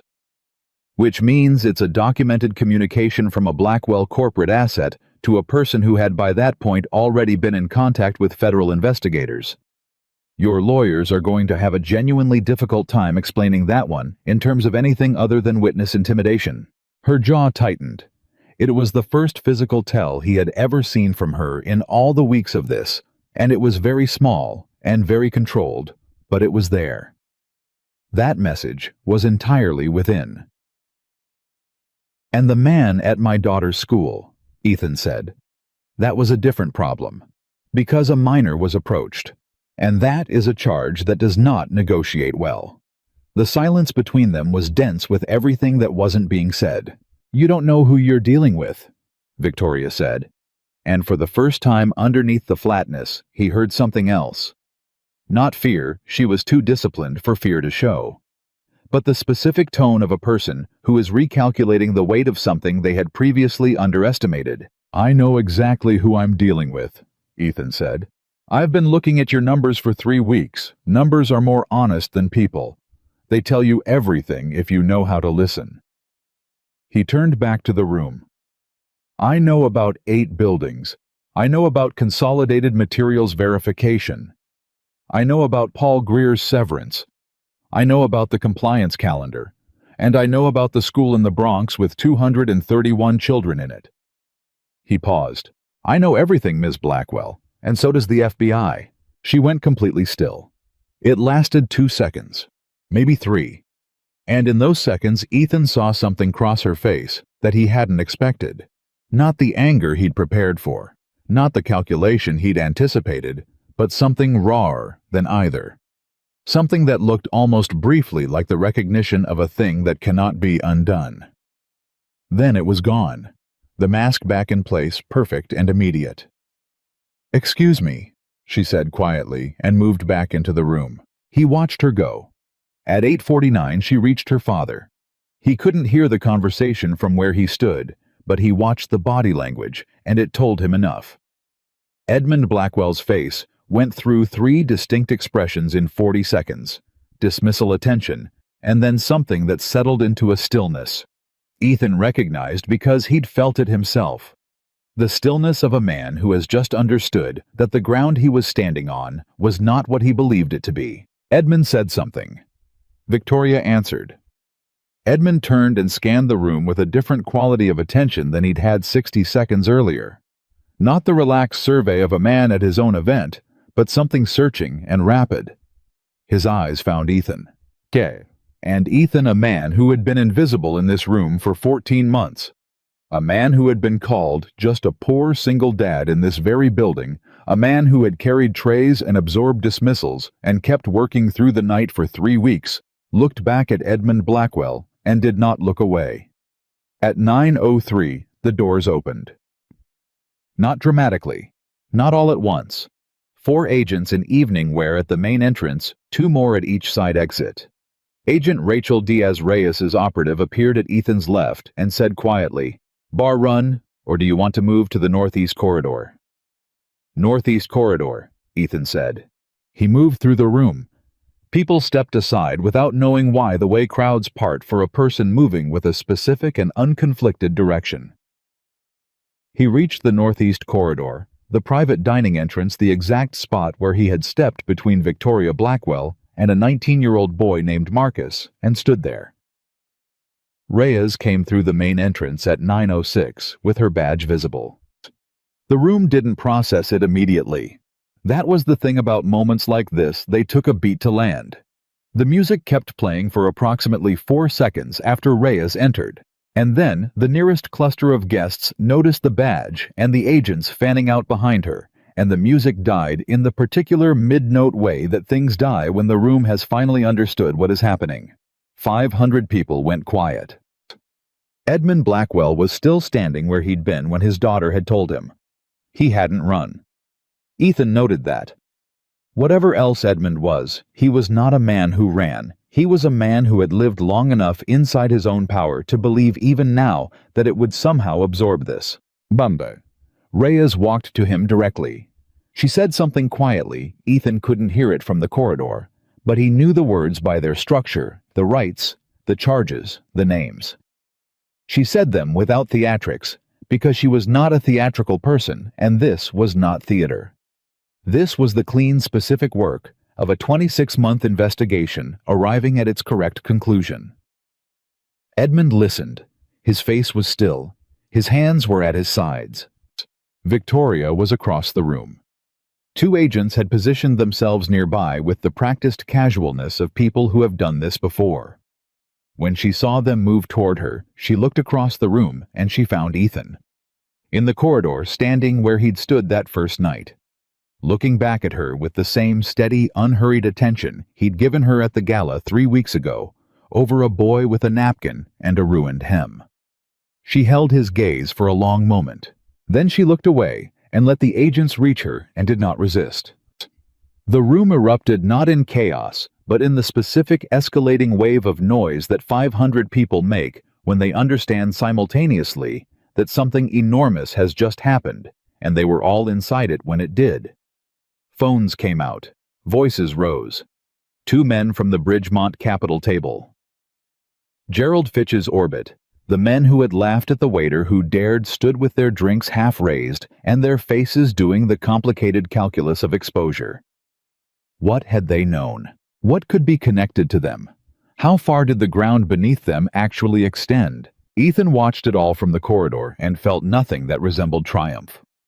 What he felt was something quieter and more complete. The specific resolution of a thing that has been held in tension for a very long time. Not release exactly more, like the moment when a note you've been sustaining finally resolves to the chord it was always moving toward. Correct. Finished. True. Calloway appeared at his shoulder at 9:14. He hadn't seen her come in. The injunction was denied 30 minutes ago, she said without preamble, because she was Ruth Calloway, and preamble was not a thing she engaged in. The judge ruled that materials already in federal investigative possession through an independent channel are outside the scope of a merger review injunction. Everything holds. She paused. Ethan, everything holds. He nodded. The structural engineering assessment on the Bronx building came back an hour ago, she continued. No acute risk. Long-term remediation required, which Blackwell Industries will be funding through asset seizure. She said it cleanly without editorializing. The school stays open. The kids are fine. He let out a breath he hadn't entirely realized he'd been holding. You built this correctly, Calloway said. And from Ruth Calloway, he understood that was a significant thing to say. The documentation is complete. The chain of custody is clean. The concealment mechanism is irrefutable. There is no noise to make around this. A pause. They can't muddy it. That word again, the one he'd carried for 6 years. He looked at her. I know, he said. At 9:31, Sterling appeared beside him. He'd been in the room. Ethan hadn't spotted him, which meant Sterling had positioned himself carefully, which was consistent with everything Ethan knew about the man. He came to stand beside Ethan in the corridor, and they watched together as Edmund Blackwell was guided toward the main entrance, and the room that had celebrated him for 40 years made way for the agents on either side of him, and the exit that had always been his made him look, for the first time, like a man who was leaving a room rather than commanding one. 26 months, Sterling said quietly. Reyes has been building this for 26 months. She had the right pieces, Ethan said. She just needed the one that connected them. Sterling was quiet for a moment. You know what the piece was. The compliance calendar correlation. No. Sterling turned to look at him. You were the piece. Someone who had been through the machine and survived it and understood exactly where the gaps were. He paused. I knew it when I saw you walk across that room toward that boy. I knew what kind of man does that in front of 500 people who are all choosing not to. Ethan looked at the room. At the guests, the agents, the overturned order of an evening that had started as a celebration of exactly the kind of power that was now being walked out the door in handcuffs. I want to offer you a position, Sterling said. Formally, with full compensation, director-level forensic analysis for Sterling Capital. Real work. Work that matters. I've already spoken to 3 other firms who would be in competition for you once this story breaks publicly tomorrow, and I'd prefer to make the offer tonight. Ethan said nothing for a moment. You don't have to decide tonight, Sterling added. I know, Ethan said. I'll think about it. And he meant that honestly, not as deflection, but as the genuine answer of a man who has learned to give problems the specific attention they require, rather than the attention the moment pressures him toward. Tonight was one thing. Tomorrow was another. He would think about it with the same careful, complete focus he gave everything else that mattered. Yes. He stayed until the agents had finished their initial work, and the room had fragmented into the dozens of individual conversations that follow a seismic event, each person processing it through the lens of their own exposure and calculation and disbelief. He stayed until he had given his preliminary statement to Reyes and confirmed the follow-up interview schedule for the coming week. He stayed until James found him one more time near the service corridor and said simply, I'm glad it was you, and offered his hand, and Ethan shook it. Then he walked out of the Grand Meridian through the main entrance into the October night and stood on the sidewalk for a moment and breathed the cold air and listened to the city doing what the city always does, continuing indifferent, enormous, full of lives that don't know each other, and buildings that stand on foundations that most people will never have reason to question. He thought about 8 buildings. He thought about 231 children. He thought about a 19-year-old boy with a napkin in his hand, looking for words that would make it stop. He thought about a room that had laughed. His phone showed one unread text from Emma sent at 9:15. Mrs. Diane let me stay up and watch the news. I saw them. You did it, Daddy. I knew you would. Also, I finished my presentation, and I think I've convinced myself that both animals are smart in different ways. Good night. Love you. He read it twice. Then he put his phone in his pocket and stood on the sidewalk outside the Grand Meridian, and felt for the first time in a very long time the specific, undefended, uncomplicated weight of a thing done right. He slept for 6 hours. Not because the night was over. It wasn't. Not by any practical measure. There were federal interviews, scheduled depositions to prepare for a media landscape that was going to explode the moment the story cleared embargo, and a professional life that had just been handed back to him in a form he hadn't fully examined yet. None of that was finished. All of it was waiting. But his body had made a unilateral decision, and for once in a very long time, Ethan Carter did not argue with it.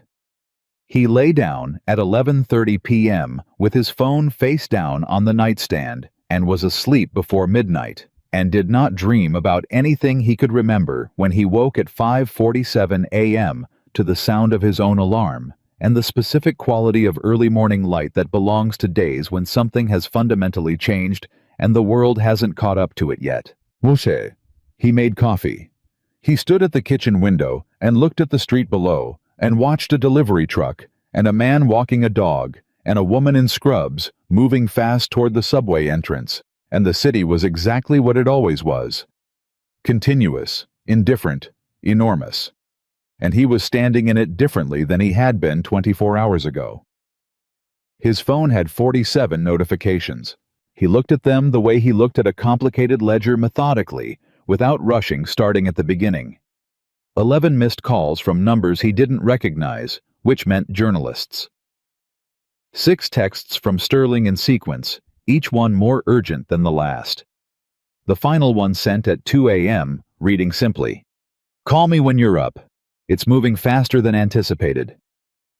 3 texts from Ruth Calloway, professional and precise with times and locations for the coming week's interviews.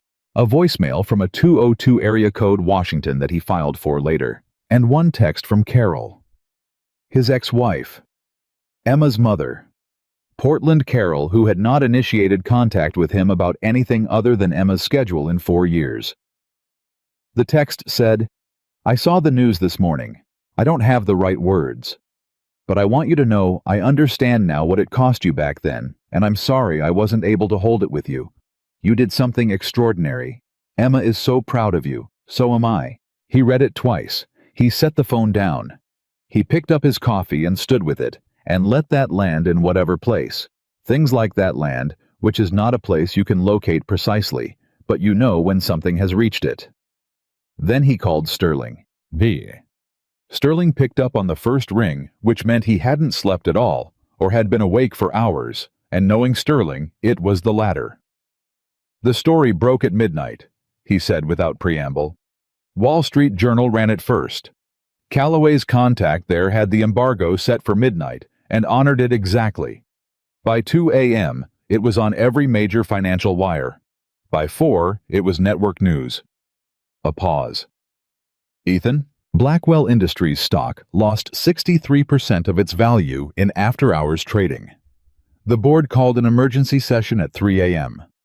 They're already moving to distance themselves from Edmund and Victoria personally and preserve what they can of the company's assets." "Schmidt, they'll fail," Ethan said. "Reyes's team has already filed asset freezes on the primary holding entities. The board has nothing to distance themselves to." Sterling paused again. "There's something else. The 3 other firms I mentioned last night, the ones who would compete for you once this went public, I've heard from 2 of them already this morning. One of them is offering a number that I'm going to have to work hard to beat." He said it without resentment, which Ethan appreciated. "I meant what I said last night. I'd like you at Sterling Capital, but I want you to have the full picture before you make any decisions." "I told you I'd think about it," Ethan said. "I know. I just want to make sure you're thinking about it with accurate information." "I always do," Ethan said.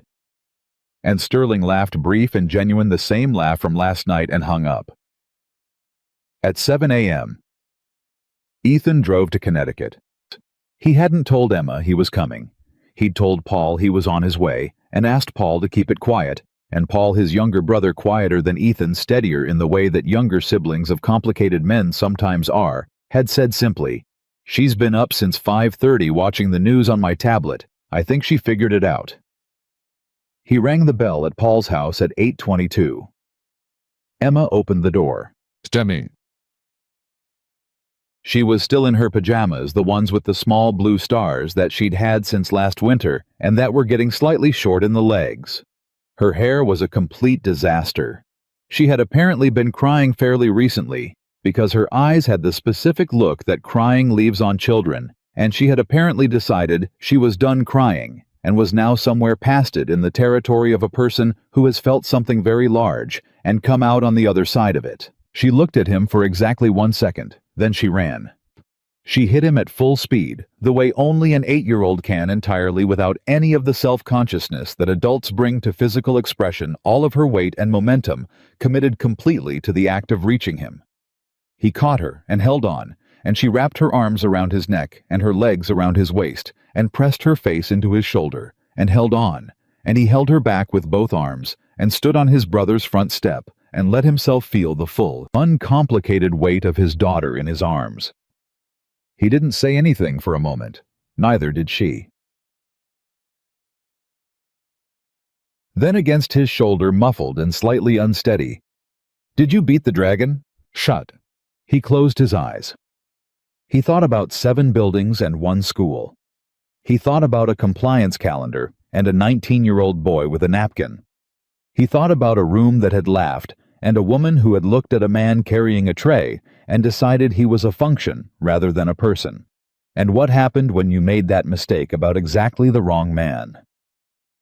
He thought about 6 years of carrying something heavy alone. "Yes, sweetheart," he said.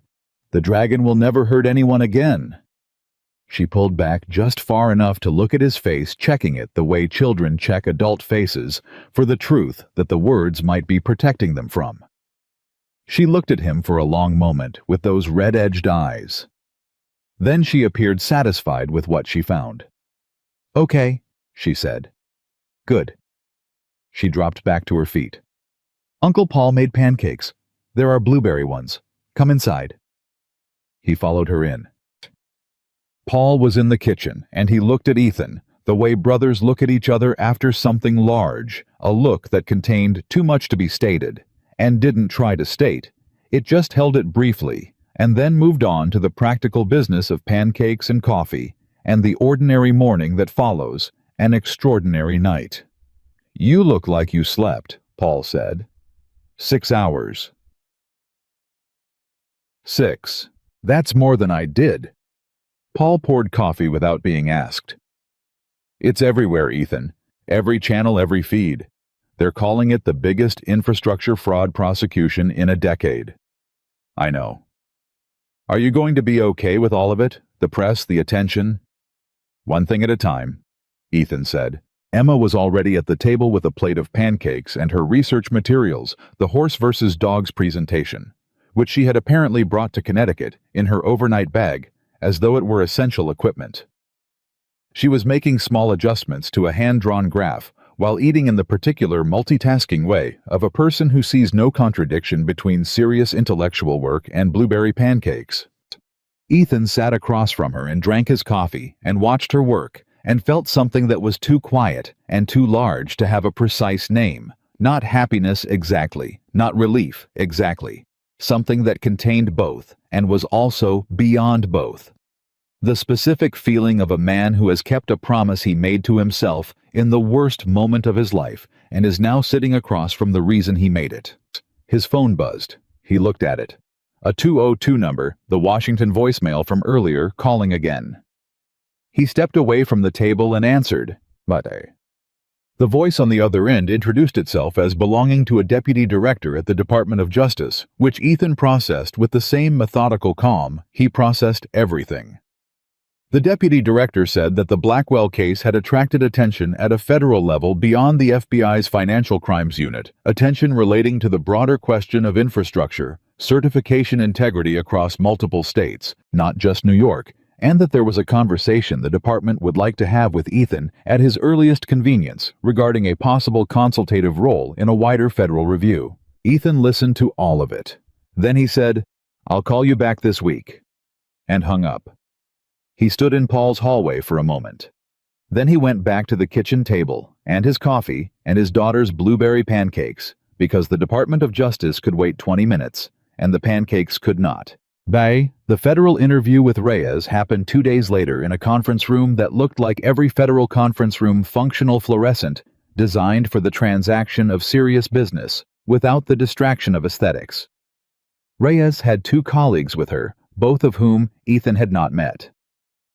A prosecutor named David Kwan, who had apparently been attached to the Blackwell case for 8 months, and who asked questions the way a surgeon operates precisely without wasted motion, cutting exactly to what he needed. and a forensic accountant from the FBI's own financial crimes unit named Sandra Okafor, who within 15 minutes of the interview beginning had asked 3 questions that told Ethan she was excellent at her job. He answered everything fully. He walked them through the complete documentation sequence, the procurement subledger, the certification chain, the shell company timeline, the compliance calendar correlation, the grade differential across all 8 projects. He answered Kwan's legal framing questions with the same precision he'd given Reyes. He answered Okafor's technical questions with the kind of specific detail that comes from 3 weeks of living inside a set of numbers until you know them the way you know your own handwriting. At one point, Kwan looked up from his notes and said, "Mr. Carter, the compliance calendar correlation, the mechanism that proves active concealment rather than passive negligence. How did you find it?" Matt. Ethan thought about how to answer that accurately. "I've seen this structure before," he said. 6 years ago. A different company, a different fraud, a different level of sophistication, but the same fundamental architecture. Someone managing a concealment actively in real time, staying ahead of audit windows by monitoring internal review schedules. He paused. 6 years ago I found it, and I wasn't believed.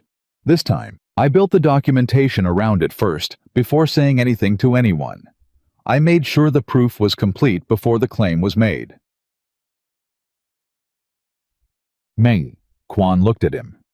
"You built it so it couldn't be muddied." "Yes." A pause. "The case 6 years ago. Meridian Advisory. Our office reviewed it at the time. The original allegation had merit." "I know it did," Ethan said. "I made it." Kwan held his gaze.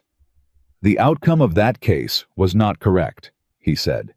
"And it was not an apology. It was too precise and too late to be an apology. And Kwan was not a man who offered things imprecisely. But it was an acknowledgement, and from a federal prosecutor in this room, in this context, it was a significant one. This outcome will be." Ethan nodded once.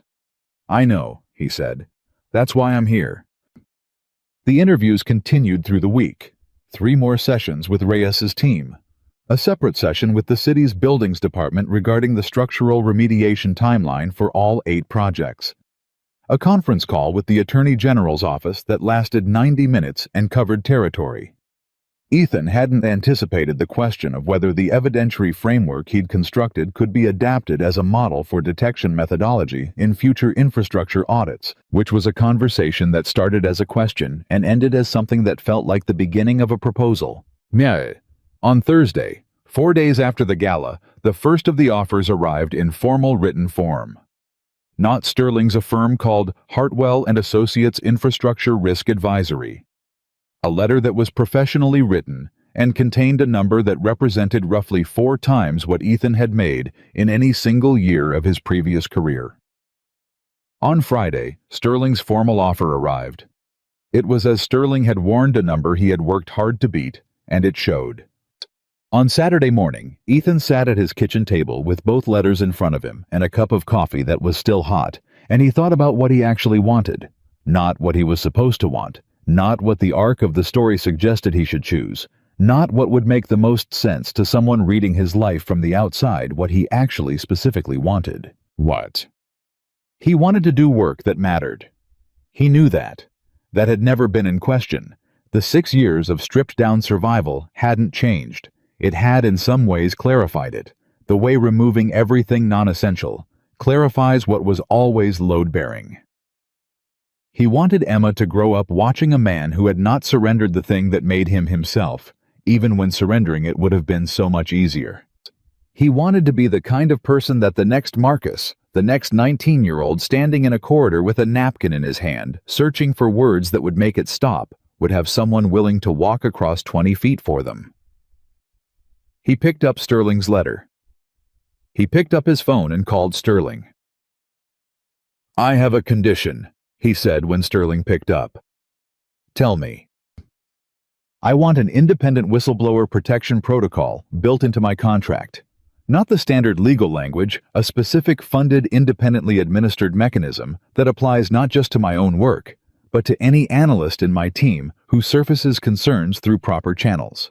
If someone finds something and brings it forward correctly, they are protected structurally, not just nominally. A pause. That's an unusual request. I know why those words are unusual, Ethan said. I lived through what happens when that protection exists on paper and not in practice. I won't work in a structure where I can't guarantee the same thing doesn't happen to someone on my team. A longer pause. Give me 48 hours to have legal draft the language. If I can make it work structurally, and I believe I can do, we have an agreement. Yes, Ethan said. We have an agreement. He hung up and sat with the 2 letters on the table and felt the particular satisfaction of a man who has negotiated for something that matters rather than something that merely pays and gotten both. The twist came on a Monday. 9 days after the gala. Ethan was in Sterling's building. Not the 7th floor, the executive floor. Now a different conference room with a different quality of light reviewing preliminary documentation for a new project when Calloway called. Victoria Blackwell has requested a meeting, she said. He didn't respond immediately. Through what channel? Her personal attorney. Not the Blackwell corporate team. They've distanced themselves from both Edmund and Victoria completely. Her personal attorney acting on her behalf individually. A pause. She's asking for 45 minutes of your time. No agenda in writing, just a meeting. Why would I agree to that? You wouldn't have to, Calloway said. I'd be present. Her attorney would be present. It would be fully documented. She has no legal leverage here. She's facing federal charges, and her attorney knows it. This would be entirely on your terms. Calloway paused. I'll be honest with you. I don't know what she wants, but I've been doing this for 30 years, and the request is unusual enough that I'm curious, and I think you might be too. He was. Set it up, he said. They met at Calloway's office, which was the correct neutral ground. Ruth Calloway's territory. Ruth Calloway's rules. Ruth Calloway's particular brand of silence that filled a room the way good architecture does. Victoria arrived with her personal attorney, a man named Gregory Ash, who wore the careful expression of a lawyer who has recently had a very difficult week. Victoria herself was dressed simply, not the dark architectural choices of her public persona, something quieter. She looked, Ethan thought, like a person who had been stripped of a costume they'd worn long enough to mistake for their actual face. She sat across from him. Ash sat beside her. Calloway sat beside Ethan. Victoria looked at Ethan directly. I'm not going to ask you to do anything, she said. I want to be clear about that from the beginning. I'm not here to make a deal or propose a negotiation. My attorney advised me not to come at all. She glanced briefly at Ash, who confirmed this with a slight nod and an expression of resigned professionalism. I came anyway. Ethan waited. I want to understand something, Victoria said. At the gala, that first night with the boy Marcus, you didn't know anything about me then. You didn't know about the investigation about Sterling, about any of it. You were carrying a tray, and you set it down and walked over. She held his gaze. Why? Meh. He looked at her for a moment. It was, he realized, a genuine question. Not strategic, not legal, not tactical. She had come here to ask him something real, because it was something she actually needed to understand. Because he was frightened, Ethan said. And everyone in that room could see it, and nobody moved. That's it. That's it. She was quiet for a moment. You lost everything the first time, she said. Not because you were wrong, because you were right, and nobody moved then either. Yes. And you still walked across the room. Yes. She absorbed that.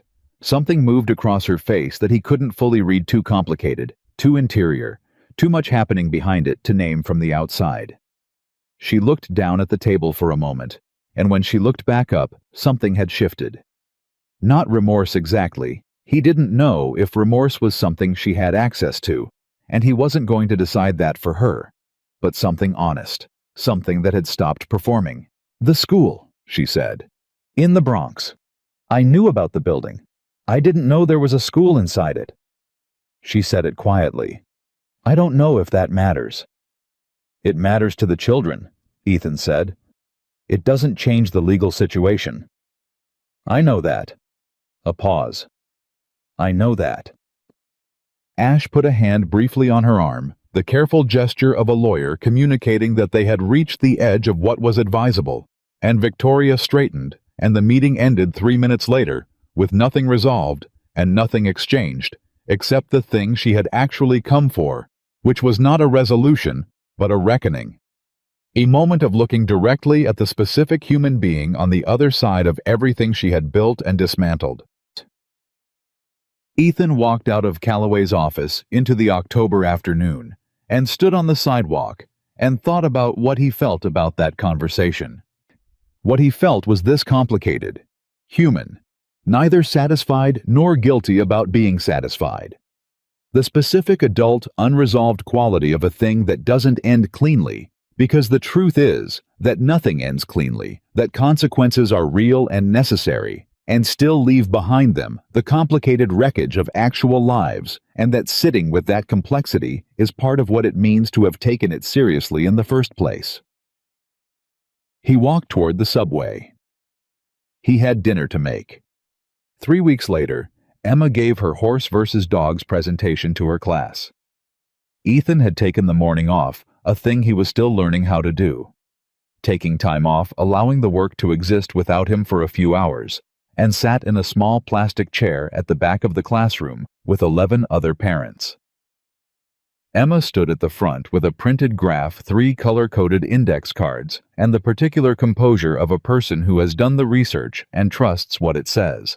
My original hypothesis was that dogs are smarter than horses, she began, because that was my instinct. But instinct isn't evidence, so I looked for evidence, and what I found was more complicated than my hypothesis. She looked at her graph. Horses have significantly better long-term memory and spatial mapping ability. Dogs have higher social and emotional intelligence and adaptive problem-solving in human contexts. So the answer to the question of which animal is smarter depends entirely on what kind of smart you're measuring. She looked at the class. I changed my conclusion because the evidence told me to. I think that's the most important thing I learned from this project. Not which animal is smarter, but that you have to be willing to change your mind when the evidence is clear, even if you liked your first answer better. The class applauded. Sophie apparently applauded the loudest. Ethan sat in his plastic chair at the back of the room and did not trust himself to speak for a moment. The teacher, a young woman named Ms. Flores, who had clearly been won over completely, said, "Emma, that was excellent. Where did you learn to think that way?" Emma thought about it for a second. Then she looked at the back of the room. "My dad," she said. "Duh." He drove her to school the next morning, and the morning after that, and every morning that followed, the same way he had driven her every morning for the last 6 years. Lunch-packed homework, checked radio on low. The particular rhythm of a morning that belongs specifically to a parent and a child, and the quiet, unremarkable ordinary, that is, when you look at it clearly, the whole point of everything else. One morning stopped at a red light. Emma said, "Daddy, do you miss it?" "Miss what?" "The waiter job." He thought about that honestly. "I miss James," he said. "He was a decent man." "Will you go back and visit?" "Probably not. That chapter is finished." She considered this. "Is the new chapter better?" "Different," he said. "Better in some ways, the same in the ways that matter." "What ways matter?" He thought about a room that had laughed, about a boy named Marcus, about 6 pages of legal pad notes made at midnight while a city slept, about a folder on a coffee shop table and the specific click of a problem coming into focus for the first time in 6 years. About a little girl in star pajamas running at full speed, doing work that's true, he said. Being someone you can look yourself in the eye about. Making sure the people who are frightened have somebody willing to walk across the room. Emma thought about this for approximately 4 seconds, which was, he had learned her standard processing time for things she intended to file permanently. "That's 3 things," she said. "Yes." "Okay." She looked out the window. "I think I'm going to be a forensic accountant." He looked at her. "Yeah. Or a code breaker. I'm still gathering data." The light turned green, and he drove his daughter to school on a clear October morning, and the city moved around them the way it always did, enormous and continuous and indifferent to any individual story within it, and Ethan Carter was not invisible in it anymore. Not because the city had changed, and not because the people in it had changed, but because he had stopped allowing the judgment of people who could not see him to determine what he was. He had been called just a poor single dad by people who believed that phrase settled something. It had settled nothing. What settled it was a boy with a napkin and 20 feet of floor and a choice made in half a second that changed the direction of everything that followed. What settled it was 3 weeks of midnight work and a compliance calendar and a federal building conference room and a woman in a corridor who had looked at him with recognition and then looked away. What settled it was the specific, non-heroic, continuous, exhausting, necessary choice to keep going when stopping would have been so much easier. Hindi mo mikinti. And what settled it most completely? What settled it in the way that actually matters? In the place where a man knows what he's made of, was a little girl in Blue Star pajamas running at full speed across a front step, trusting completely that he would catch her. He had. He always would. That was the whole story. That had always been the whole story. Not the empire that fell, but the man who refused to.